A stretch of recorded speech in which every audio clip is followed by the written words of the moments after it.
Hello and welcome to Farmers Inside Track. Each week we break down crucial elements of agricultural practices to empower farmers in Mzansi to maximize their productivity and efficiency. Today, we step into the fascinating world of essential oils. I'm your host, Noemdoe, and join me as we explore this fragrant journey from cultivation to global markets with the General Manager of Inter Agri Oil's Elton Greeve. Elton Greeve, welcome to Farmers Inside Track. It is such a pleasure to have you back. You've been featured on this podcast a number of times, but this time it is in a completely different capacity. Maybe you can tell us more about where you've now moved to or transitioned to within the agricultural space. Hi, Dawn. Yes, thank you for this opportunity once again. It's always good to be on all Food from Mzansi's platforms, especially this one, Farmers Inside Track, and thank you for that. I've seen a metamorphosis in my career from governance to the fruit sector, now in the essential oil sector. I recently, as in February 2024, joined Inter Agri Oils, which produces premium essential oils down in the KwaZulu-Natal South Coast, the Orabi region. Now, we produce a number of essential oils that are unique to this region, and we are exporting to Europe, North America, India, and various international markets. So we are proudly South African producer of essential oils. Absolutely amazing. And honestly, before you let me know about your new position, I knew very little about the South African agricultural, essential oils production. And that's exactly why I invited you to come and join me on the podcast to tell us more about it and kind of just giving, our listeners some insight into how to get into it, how to start producing, and also just an overview of the industry. So maybe you can tell us, as a start, what are the primary essential oils produced in South Africa? What are their main uses and industries? Is it mostly for the, aromatherapy, cosmetics, and pharmaceuticals industries? Quite interestingly, South Africa has a very vibrant essential oil market. I think it's one of the agricultural sectors that we haven't really focused on in the sense of a broad agricultural scale and operations. We've seen quite a growth in the essential oils market in South Africa, and quite interestingly, we are quite a unique global player in this. From a South African perspective, the main essential oils that are produced are tea tree oil, rosemary oil, eucalyptus oil, which has different variants, castor oil, and then lavender oil. To some extent, some do citrus oils, and that is more used in the flavoring sector. The tea tree, eucalyptus, castor oil used more in the health, aromatherapy, fragrancing sector. All these three carry very great antibiotic, antifungal, and medicinal properties. So they are quite popular in the healthcare sector. In fact, in some of your shampoos, your cosmetics, and some medications actually contain them, especially in the treatment of skin conditions, respiratory conditions, etc. And then your rosemary, lavender oils, your lemongrass oils, and your citrus oils are used in the fragrance sectors and in the food sectors, where they are either used for coloring, for flavor, or for scent in the sense of the fragrance industry, with rosemary and lavender being those. South Africa, yes, we produce quite a bit of it. The biggest obviously would be the tea tree, then the eucalyptus and the castor oil. Although we do produce quite a dominant volumes of rosemary oil, our main would be those three that I mentioned earlier. And these are mostly grown in the KwaZulu-Natal, Limpopo, Mpumalanga, and Western Cape regions. Seemingly, these areas have the better climatic conditions for these plants. The lavender is bigger in the Western Cape as it's more suited to that. And it's quite interesting that from a South African perspective, we are able to produce quality essential oils. Quite often, we don't realize that South African production of these essential oils is within international standards. And we are quite fair with the fact that we can produce quality premium essential oils for both the local and international markets. You've just in part answered my next question, and that's to do with giving us an overview of the regions within South Africa that's known for, the production of essential oils. My next question connected to that would also be maybe elaborating a little bit more on, how does our industry kind of compare to global producers in terms of market share, production volume, and export destinations? Maybe you can just answer those two together. Just to go back to the regional approach, we find that certain climatic conditions suit different biomass. When I say biomass and raw material, that is the plant. For interesting reasons, KwaZulu-Natal is quite well suited for the tea tree and eucalyptus because of the similar conditions that are found in the native country where these come from, namely Australia, although our climatic conditions are just as much suited for these. And in our region where we are, we have more than 500 hectares of tea tree oil and quite a bit of eucalyptus growing, including rosemary. Up in Limpopo, you have it more suited to Limpopo and Mpumalanga to castor oil and the citrus extracts, obviously because that's a citrus region. And then in the Western Cape, you have the climatic conditions which could suit the lavender and your more premium niche kind of essential oils that are required for flavorants and colorings, etc. Quite interestingly, South Africa does produce large volumes of essential oils. We match quite evenly with countries like Australia in exports to Europe and North America. China, by virtue of its size and its ability to industrialize, by far does the biggest volumes in the sense of tea tree and eucalyptus. So from a South African perspective, we do produce quite large volumes, and we have seen an increase in international demand for these essential oils. What is also a unique value proposition for South Africa is not only our climatic conditions, but our ability to conform to international standards, our quality control mechanisms, our environmental practices, and also the fact that we have a very well-established agricultural sector which lends well for us and our ability to actually service these markets. So from a production and an export perspective, South Africa is a major contender in global markets. We've seen a great uptake in demand for our essential oils. It's positive to see the projections and also the impact that this has had on local economies in the sense of that. I know we'll deal with that aspect later, but yes, the whole value chain of the essential oils industry actually offers quite a unique approach towards development, but also market opportunities within that segment. Thanks so much for that overview. I think it's absolutely amazing to think that, an industry that's not really highlighted as much as other industries has such a kind of big standing in terms of competing globally. So I really great and much respect to you and your team and everyone who's working within the industry, farmers on the ground as well, producing these crops. Maybe you can just talk to us about, the challenges faced by South African essential oil producers, such as climate variability, pest and disease management, regulatory hurdles, and how are these challenges being addressed? From an essential oils perspective, your end product is determined a lot by your farming practices. And from an essential oils component, getting the correct plant material or rootstock in order to produce a premium essential oil is important. Quite often, yes, we do see the ability of an essential oil like lavender, eucalyptus, or castor oil to actually conform to environmental conditions, but it's not always ideal that those will produce a premium quality. So your management of it is important. Your land preparation is important. Although most of these essential oils are hardy plants that don't often require pesticides, herbicides, or any kind of form of synthetic chemicals or fertilizers, they naturally occurring. Some might not be indigenous, but those that are within the essential oils, they are a hardy plant. They can sustain. And I think that's why you find them in the drier subtropical kind of regions where they can flourish. You find that tea tree oil or eucalyptus and castor oil are very hardy plants. They require minimal maintenance in the sense of actually doing major component work on them like fertilizers, herbicides, etc. So from that perspective, it is relatively an easy market or segment to get into, but you've got to do your research in terms of your environmental conditions. Some require more water than others. Some require more sustained practices, weeding, pruning, etc. It's all about the region you're in and assessing the ability to actually produce the rootstock or the raw material in that region. The second aspect, which is quite capital intensive, is your actual distilling. The harvesting is relatively easy. The plant is cut and then moved to a distillery. Most of our essential oils are steam distilled, which means you need to set up a steam distillation process.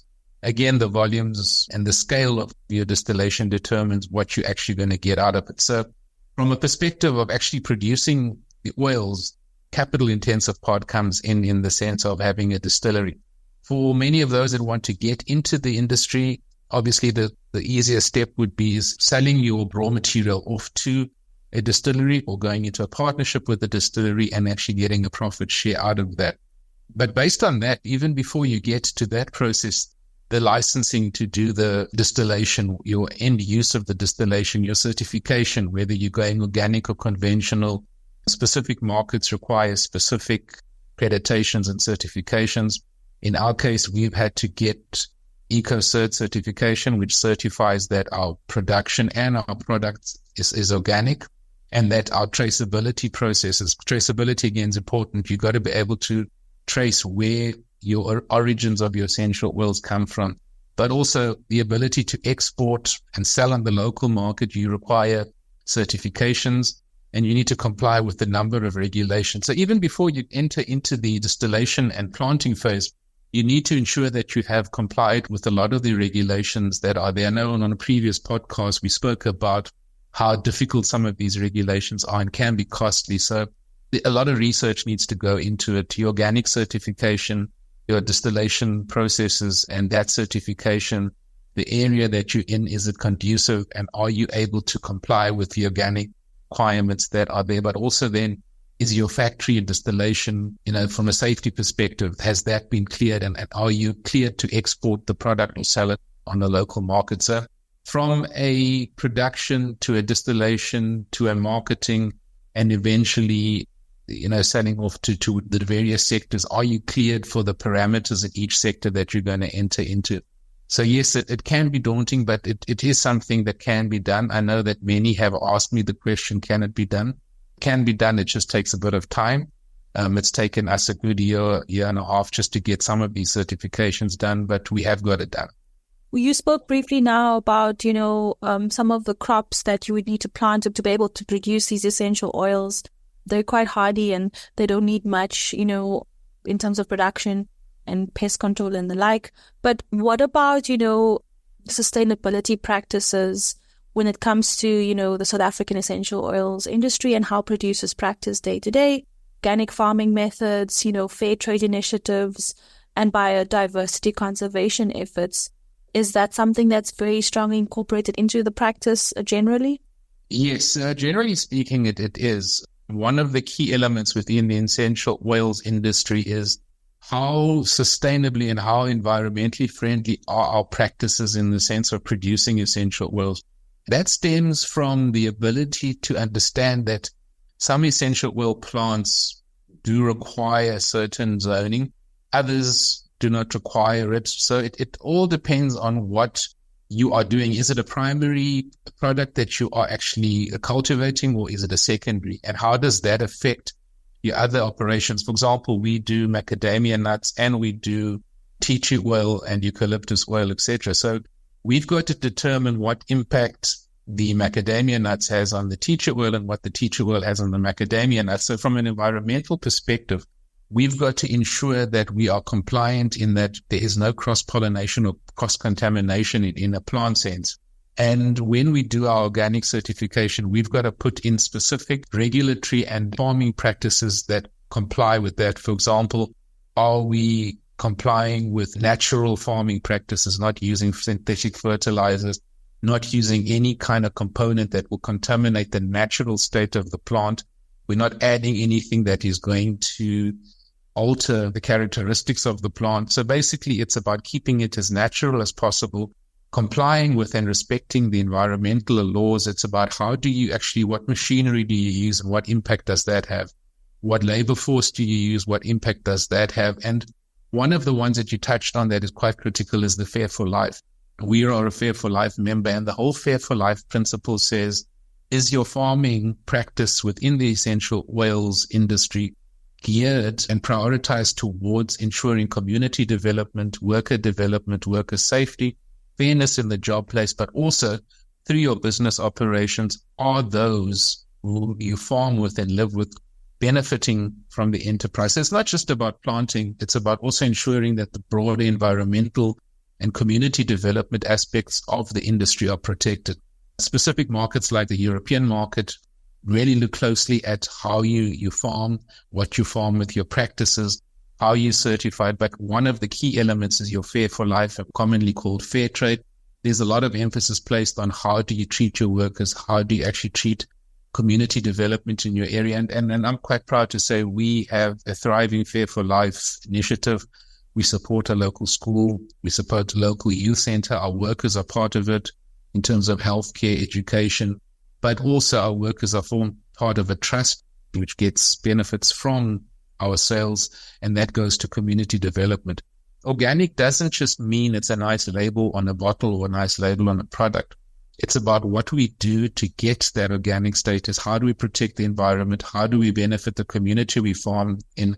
Again, it's not just about having that brand or company profile, our website. It's about actually giving effect to those principles and being able to prove it.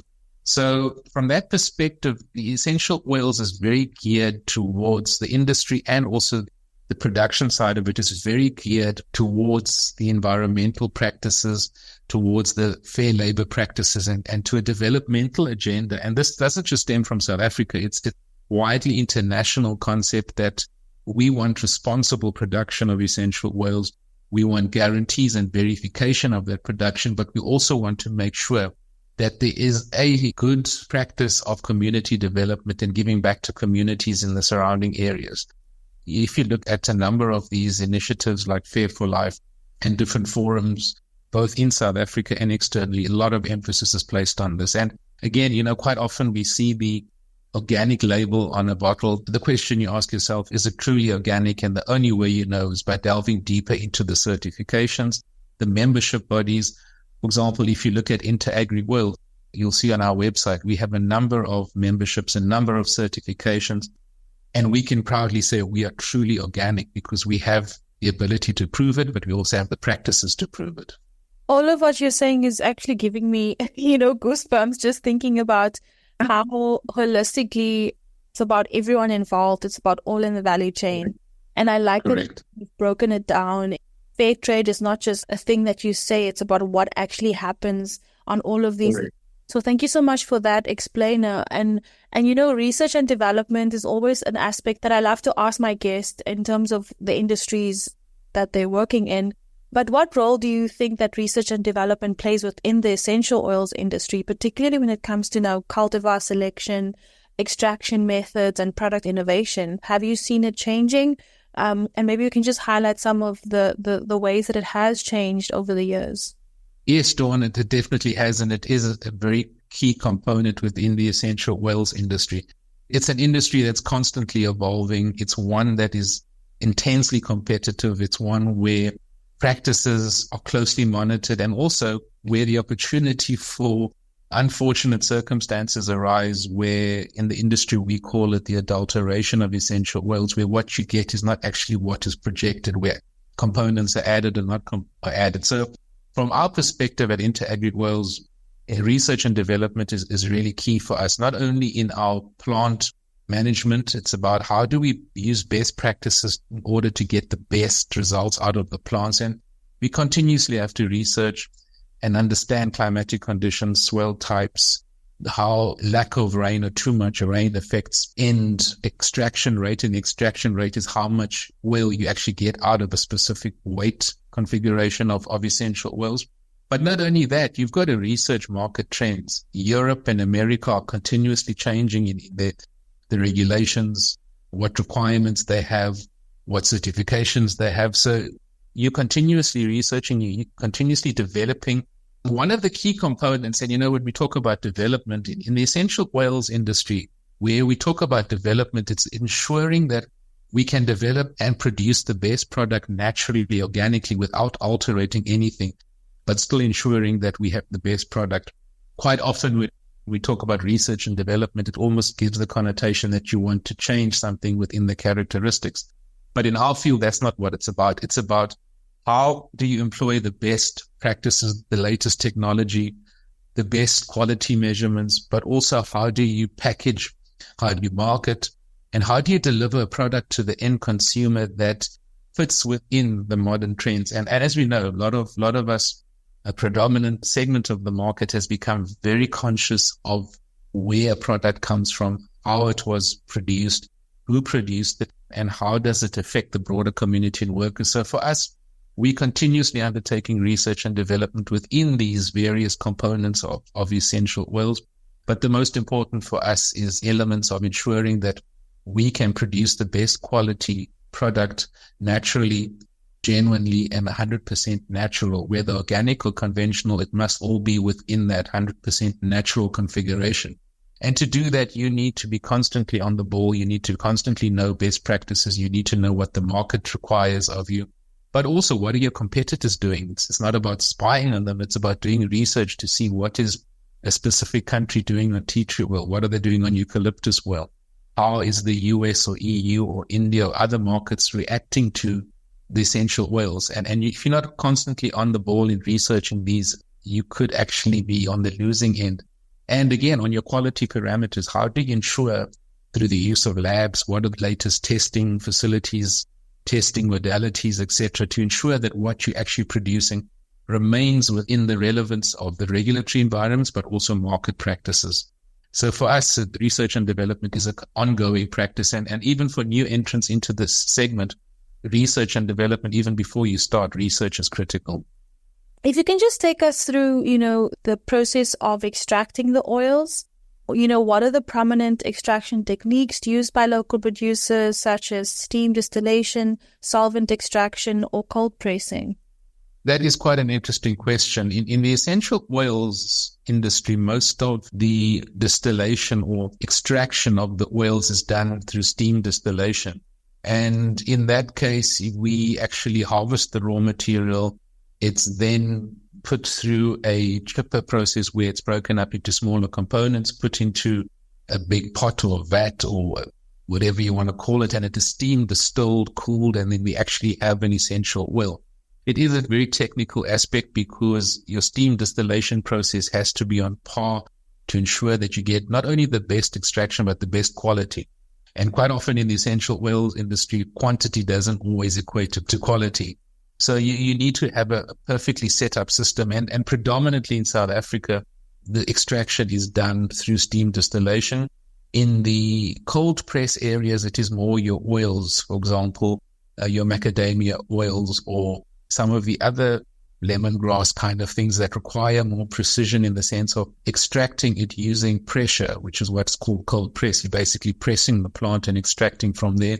Whereas steam distillation is using steam, water-generated steam, to actually extract the oils, cool it down as it goes through the distillation process. South Africa doesn't really use quite a lot of solvent extraction because of the controversies around it. Depending on what solvents you're using, it can actually be problematic. But we do have a process where we look at extracting certain components of an essential oil, which certain markets would like. And it's almost like fragmentation, where you take a specific raw material and you want to only extract a specific component or characteristic of it, and you utilize a solvent or a fragmentation process to actually extract that.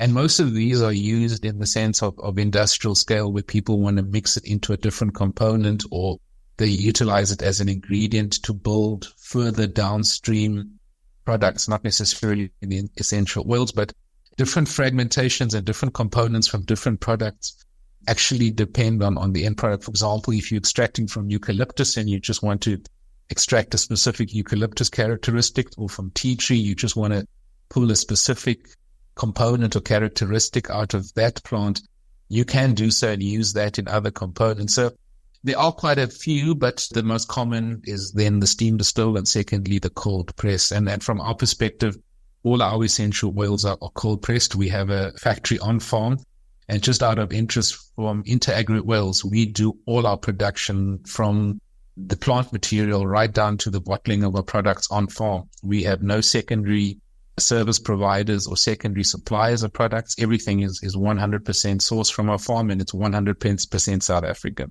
Absolutely amazing. It makes me proud to be a South African. To you. But I want to just ask, in terms of, are there any unique or indigenous plants in South Africa that are particularly prized, for their essential oil content?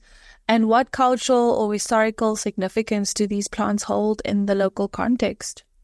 Yes, Donna. Yeah, I just mentioned earlier that I've just returned from a trip to the USA. We were there for 2 weeks, and we attended a trade show in New York. And whenever people saw the South African stand and essential oils, the first thing they would refer to is buchu. And I know many would ask, what is buchu? So obviously it's an indigenous plant, mostly grown in the Western Cape. And most of the visitors to our booth would first ask us, do we have buchu? And unfortunately, the area we in doesn't grow buchu. Seems to be quite a interesting rootstock or plant for America and the European markets. Some other reason they've really latched onto it. And we all know that buchu has a very symbolic heritage in South Africa, especially for people in Western Cape and northern regions. And the other one that has really also attracted a lot of attention is rooibos, both from the tea perspective, but also from the plant itself and possible extracts from that. So it's good to see proudly 100% indigenous South African plants actually being noticed and seeing an increase in demand for it.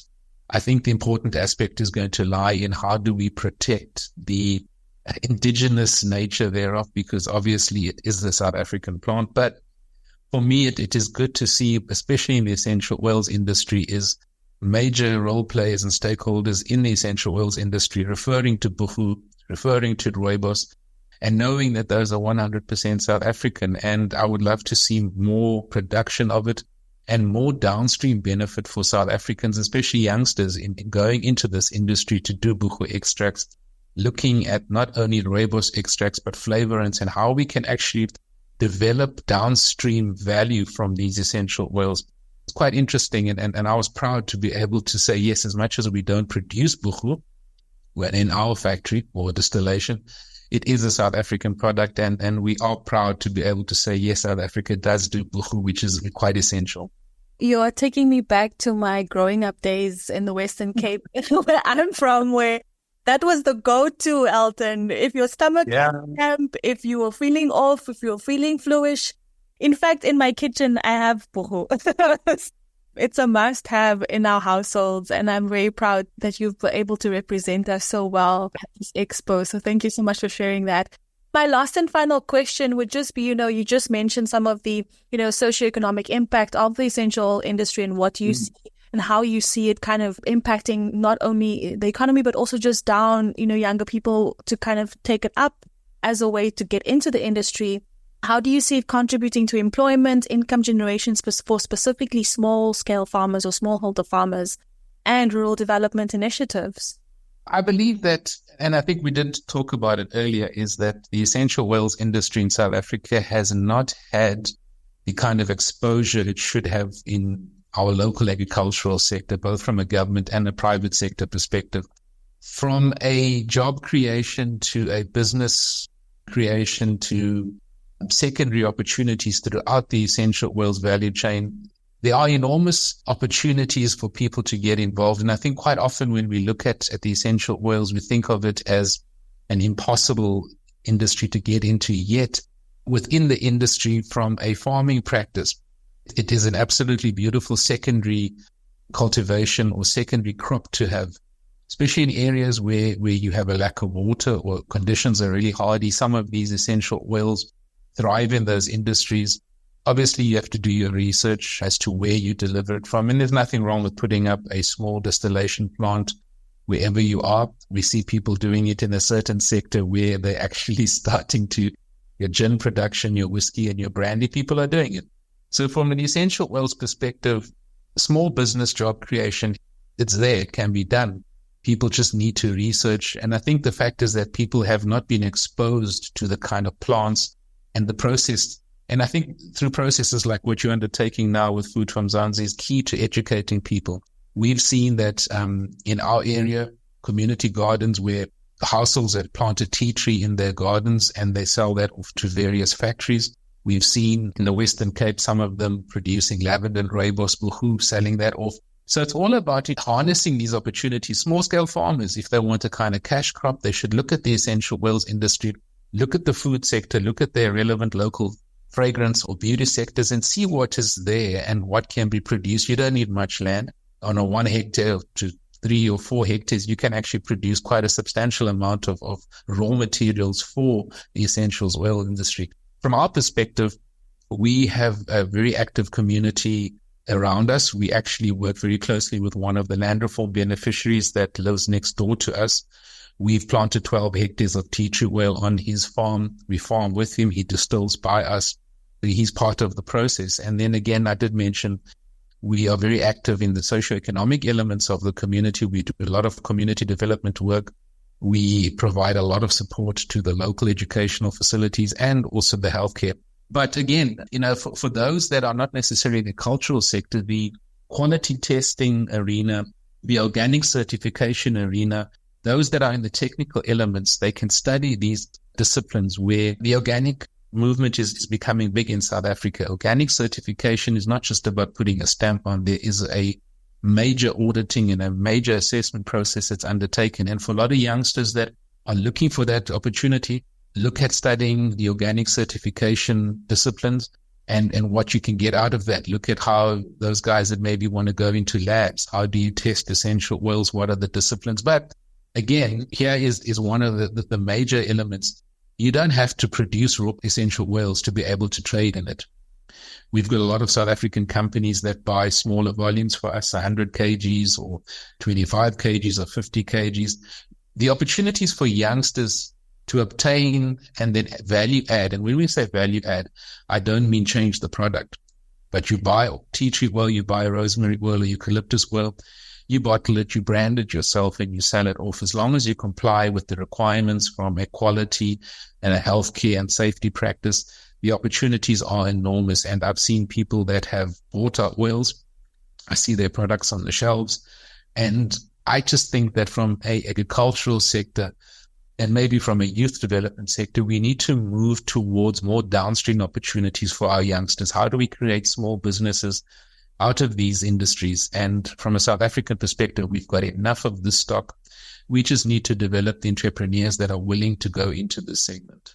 Thank you so much for your time, Elton. I really appreciate you giving us so much insight. I'm excited about the possibilities for anyone who's listening to this podcast, wanting to step into it. But how do they reach out to you? Where can they connect with you and more with Inter Agri Oils moving forward? From an Inter Agri Oils perspective, have a look at our website, www.interagrioils.com. Yeah, www.interagrioils.com. Or search me on LinkedIn, Elton Greeve. You'll find me there. All my contact details are on there. And if anybody does, they can also reach out to you, Dawn. You've got my details up. You can willingly share it with those that are wanting to know more. As we conclude, I must say, I agree with Elton that sustainability lies in the heart of South Africa's essential oils industry. From organic farming methods to fair trade initiatives and biodiversity conservation efforts, Mzansi's producers are committed to preserving both the land and its communities. And that's a wrap. Thank you so much for joining me, Elton Greeve, the General Manager of Inter Agri Oils. For more insights on optimizing your agricultural practices, visit Farmers Inside Track on Food for Mzansi. That's www.foodformzansi.co.za. From me, Noemdoe, our technical producer Megan van der Vent, and the rest of the hashtag Team Food for Mzansi.